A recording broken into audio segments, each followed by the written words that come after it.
दयूस वो है जो अपनी बीवी को अपनी हालत पर छोड़ दे, बेटी को अपनी हालत पर छोड़ दे, घर की औरतों को अपनी हालत पर छोड़ दे, उसकी खबर भी न करे कि अगर मेरी बेटी रात में बिस्तर पर जाती है तो जाने के बाद लेटती है या सोती है, अगर वो बात करती है तो किससे बात करती है, अगर लड़का है तो कौन है, लड़की है तो उसका कैरेक्टर कैसा है,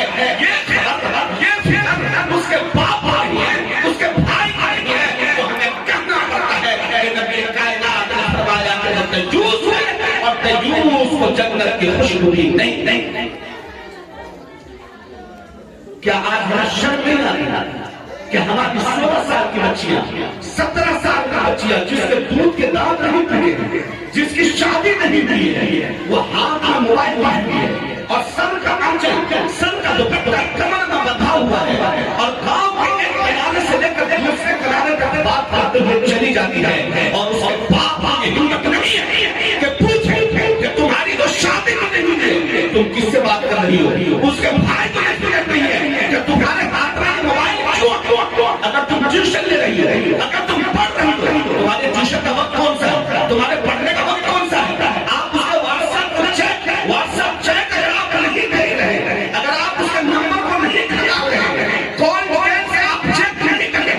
कि ये एक घंटा तक किससे तुमने बात रखी है, ये लड़का कौन है, अगर लड़की है तो ये लड़की से तुम्हारा क्या ताल्लुक है, ये फिक्र हमें नहीं है, ये फिक्र आपकी नहीं है, तो मैं नहीं कहता, आप नहीं कह रहे, बल्कि हम सबके नबी मौजूदा अहमद मुस्तफा मोहम्मद मुस्तफा सरवर कौनैन सल्लल्लाहु अलैहि वसल्लम का इरशाद है कि वो दयूस है और वो जन्नत की खुशबू भी नहीं पाएगा। एक लड़की है जो ये सोचती है कि मैं एक मुसलमान घर में पैदा हुई हूं, वो ये सोच रही है कि हम मुसलमान घर में पैदा हुए हैं, इस्लाम का हम जिंदा रहेंगे, ईमान पर हमारी मौत आएगी। आखिर कहां पर ये पटरी बदल जाती है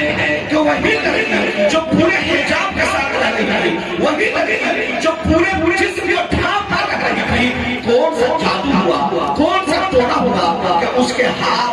बहकने लगे, उसकी नजर बहकने लगी और नतीजा ये हुआ कि माँ बाप का सर शर्म से झुक गया, अब उसका बाप चौक में जाकर चाल करने के लायक नहीं है, उसका भाई 10 आदमी के दरमियान बैठने के लायक नहीं है, ऐसा क्यों, उसकी वजह बताता है। गौर से सुनो, अगर कोई लड़की किसी लड़के से बात करती है तो मैं थोड़ी देर के लिए फर्ज कर सकता हूँ कि उस घर के मर्दों को मालूम नहीं हो सकता है, बाप को मालूम ना हो सकता है, भाई को मालूम ना हो सकता है, उस घर के मर्द को मालूम ना हो, लेकिन ये बात मैं किसी भी सूरत में तस्लीम करने को तैयार नहीं हूँ कि उस घर की औरतों को मालूम ना हो, उसकी माँ को मालूम ना हो, उसकी भाभी को मालूम ना हो, उसकी माँ भी को मालूम ना हो, और को ये बात मालूम रहती है और औरतें उसके माँ को बतलाती है कि तुम्हारी बेटी फलां से बात करती है, भाभी बतलाती है, माँ भी बतलाती है कि तुम्हारी बेटी फलां से बात करती है, लेकिन नहीं, तुम हमारी बेटी पर इल्जाम लगाते हो, मेरी बेटी ऐसी नहीं है, बुखारी और मुस्लिम की राविया है, मेरी बेटी बहुत ही नेक सीरत है, मेरी बेटी बहुत ही नेक दीनत है। नतीजा ये हुआ कि वो लड़की जब अपना आखिरी कदम रख देती है जहन्नम के किनारे, तब माँ की आंख खुलती है और बाप की आंख खुलती है और तब उसे एहसास होता है, कहने वाले ने सही कहा था, काश मैं वक्त पर ध्यान दिया होगा, काश वक्त पर ध्यान दिया होगा, उस वक्त अगर मैंने